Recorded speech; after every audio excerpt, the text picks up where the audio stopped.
للہ رب العالمین والصلاة والسلام علی سید الانبیاء والمرسلین وعلی آلہ وصحبہ اجمعین۔ انتہائی قابل احترام برادر مکرم حضرت مولانا قاضی حسن رضا صاحب دامت برکاتہم العالیہ، برادران اسلام، نماز جمعہ کے لیے صرف 10 منٹ باقی ہیں اور اس وقت کسی خاص موضوع پر گفتگو کرنا ممکن نہیں۔ میں دل کی گہرائیوں سے خراج محبت پیش کرتا ہوں اپنے محترم بھائی قاضی حسن رضا صاحب کو کہ انہوں نے یہاں تعلیم، تدریس اور تربیت کا جو انتظام اور جس انداز سے، جس اسلوب سے اس سارے عمل کو آگے بڑھایا ہے، وہ لائق رشک بھی ہے، لائق تقلید بھی ہے، لائق مبارکباد بھی ہے۔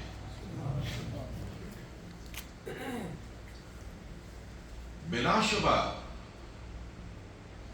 علم وہ فضیلت ہے کہ جسے اللہ رب العالمین نے فضل عظیم قرار دیا ہے۔ اللہ جل مجدہ نے ہم سب کے آقا و مولا جناب محمد رسول اللہ صلی اللہ علیہ وسلم کو بے شمار صفات سے اور اعزازات سے سرفراز فرمایا، لیکن کسی اعزاز کو اور کسی صفت کو فضل عظیم نہیں فرمایا۔ صرف علم کے عطا ہونے پر، علم کی فضیلت سے متصف ہونے پر ارشاد فرمایا وَقَانَ فَضْلُ اللَّهِ عَلَيْكَ عَظِيمًا۔ اور میرے انتہائی قابل احترام برطانیہ میں رہنے والے مسلمانوں، وہی اقوام کی صف میں آج عزت اور آبرو کے ساتھ کھڑی ہو سکتی ہیں جو اس فضل عظیم سے سرفراز ہوتی ہے، جن کو علمی مقام پر برتری حاصل ہوتی ہے۔ اور مجھے یہ کہنے میں قطعاً تأمل نہیں کہ مسلمانوں پر ایک وقت ایسا تھا جب انہوں نے علم کا تاج سر پہ رکھا اور اقوام عالم کی رہبری اور رہنمائی کا فریضہ سر انجام دیا۔ جس طرح آج دنیا بھر سے لوگ حصول علم کے لیے مغرب کی طرف رجوع کرتے ہیں، یہاں کی یونیورسٹیوں سے مستفید ہوتے ہیں، بالکل اسی طرح وہ زمانہ جسے یورپ کا ڈارک ایجز کا زمانہ کہا جاتا ہے، اس وقت یورپ کے سفید رنگت والے لوگ بغداد، غرناطہ، ان تمام مسلمان مراکز علم کی طرف جاتے ہوئے دکھائی دیتے ہیں جہاں اس وقت علم کے سودے پھوٹتے تھے۔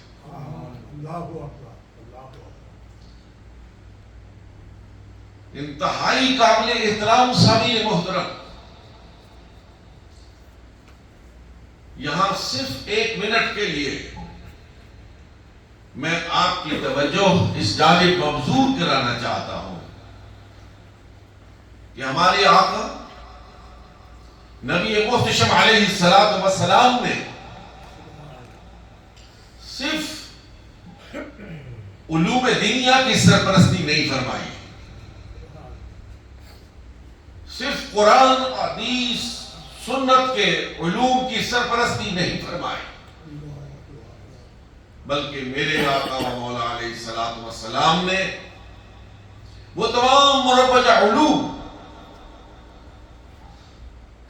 جو زمانہ رسالت میں کسی قوم کے لیے ضروری تھے سب کی سرپرستی فرمائی ہے۔ آپ علیہ الصلوۃ والسلام نے اپنی سرپرستی میں زبان داری کی تعلیم دی،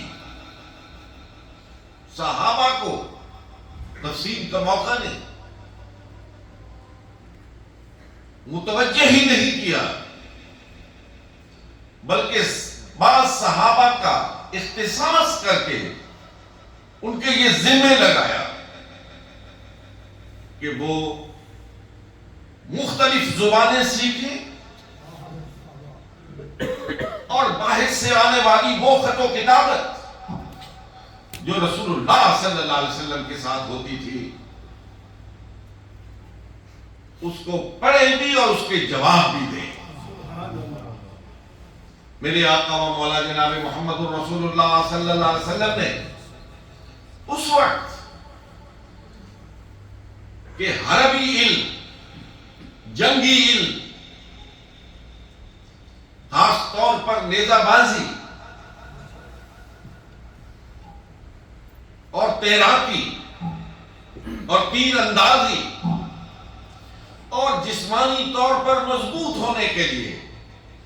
جفاکشی کے لیے جتنے بھی طریقے تھے ان سب کی سرپرستی فرمائی، اور مسلمان نوجوان جو قیامت تک محمد عربی صلی اللہ علیہ وسلم کے قدموں کو چوم کر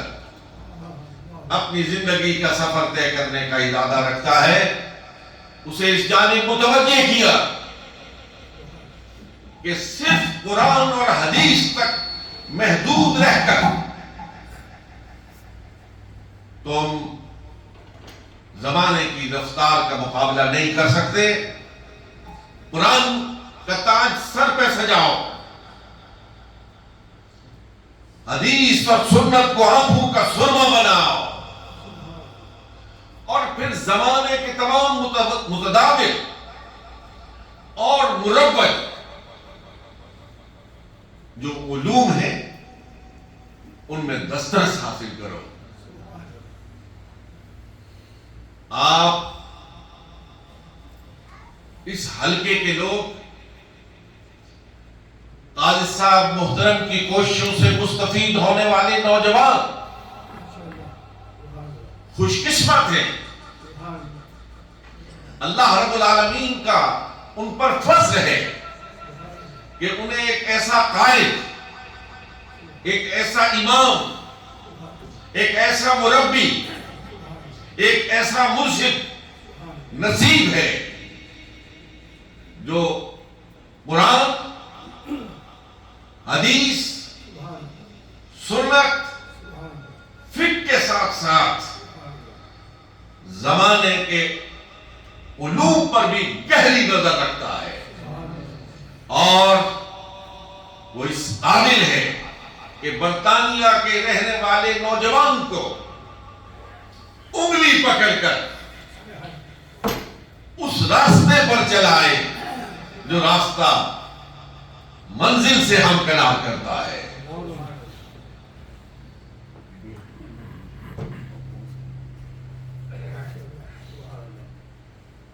مجھے اس بات کی خوشی ہے، میں چند روز پہلے ہر دفعہ آتا ہوں، ہمارا بڑا گہرا رشتہ ہے، ہمارا طریقت کا رشتہ ہے، روحانیت کا رشتہ ہے، وہ رشتہ ہے جو سارے رشتوں پر بھاری رشتہ ہوتا ہے۔ مجھے چند روز پہلے جب یہاں آیا اور حضرت قاضی صاحب محترم کی زبان سے معلوم ہوا کہ یہاں بیٹوں کے ساتھ ساتھ بیٹیوں کی تعلیم اور تربیت کا بھی انتظام کیا جاتا ہے. میں نے بہت عرصہ پہلے برمنگھم میں ایک سنی کانفرنس میں گفتگو کرتے ہوئے عرض کیا تھا کہ اسلام پر یہ بہت بڑا الزام ہے کہ ہم اہل اسلام بچیوں کی تعلیم کے مخالف ہیں. ہرگز نہیں، ہرگز نہیں. میرے آقا و مولا جناب محمد رسول اللہ صلی اللہ علیہ وسلم نے جس طرح بچوں کے لیے حصول تعلیم کو لازم قرار دیا ہے، بالکل اسی طرح اپنی بچیوں کے لیے بھی حصول تعلیم کو لازم قرار دیا ہے. میرے والد صاحب کا ایک جملہ میرے ذہن میں گردش کر رہا ہے جو آپ کی نظر کرنا چاہتا ہوں. وہ فرماتے تھے آج بھی حسین پیدا ہو سکتے ہیں، آج بھی حسین پیدا ہو سکتے ہیں، فاطمہ کی گود کی ضرورت ہے. فاطمہ کی گود کو پیدا کرنے کے لیے حصول علم کی ضرورت ہے. بچیوں کو قرآن، حدیث، سنت، فقہ اور مروجہ علوم سے آراستہ اور پیراستہ کرنا آج کی ضرورت ہے. یہ ضرورت پہلے بھی تھی، آج بھی ہے، اور اگر آگے بڑھنے کا ارادہ ہے اور اقوام کی صف میں عزت اور آبرو حاصل کرنا چاہتے ہو تو بچوں کو بھی پڑھاؤ اور بچیوں کو بھی پڑھاؤ. آپ کو علم ہے کہ جہاں میرے آقا و مولا جناب محمد رسول اللہ صلی اللہ علیہ وسلم نے مدینہ طیبہ پہنچ کر مردوں کی تعلیم کا اہتمام فرمایا، بالکل اس کے ساتھ سرکار علیہ السلام نے بچیوں کی تعلیم اور تربیت کا ذمہ دار حضرت عائشہ اور حضرت حفصہ کو ٹھہرایا اور انہیں خاص طور پر لکھنے کی، تحریر کی تعلیم دینے کے لیے حضرت حفصہ کو ذمہ داری سونپی گئی. اور میری سننے والی خوش قسمت میری بیٹیوں اور بہنوں، اگر حضرت عائشہ نہ ہوتی تو ہمارے دین کا 1/3 حصہ ہماری آنکھوں سے اوجھل رہتا ہے. حضرت سیدہ طیبہ طاہرہ عائشہ صدیقہ رضی اللہ تعالی عنہ کا ہم پر احسان ہے کہ انہوں نے وہ تمام مسائل اور وہ تمام طریقہ تعلیم جو محمد رسول اللہ صلی اللہ علیہ وسلم کے لیے کا عورتوں کے لیے مخصوص تھا، وہ آنے والی نسل کو پہنچایا ہے. امہات المومنین زندہ باد. آج اشد ضرورت ہے کہ بچیوں کی تعلیم اور تربیت کا اہتمام کیا جائے، لیکن ضرورت ہے اس بات کی کہ بچیوں کی تعلیم اور تربیت کے ایسے ادارے ہوں جہاں پر تعلیم ہو لیکن ان کی عزت، ان کی عصمت اور ان کی عفت کی بھی چوکیداری ہے. اس لیے کہ تعلیم کو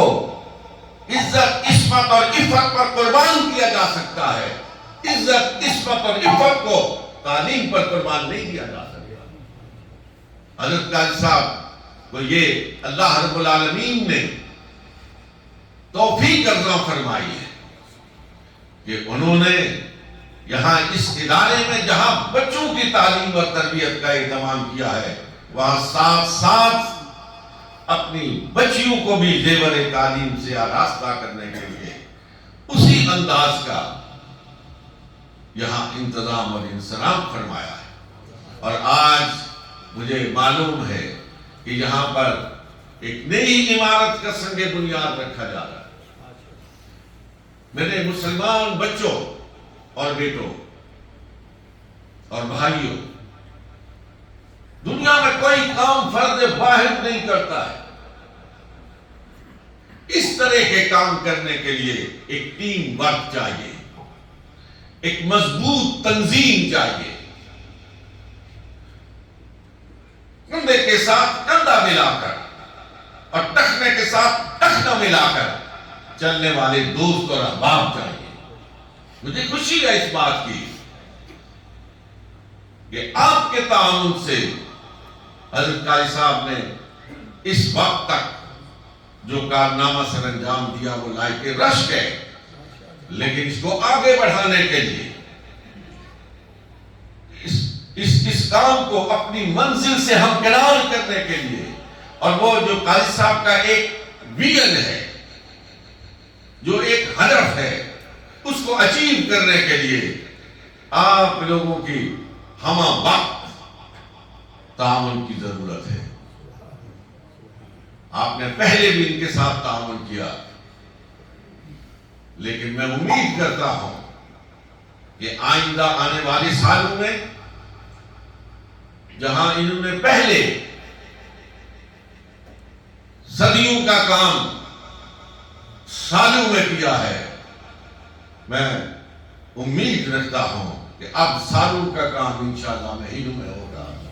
انشاءاللہ العزیز. اللہ رب العالمین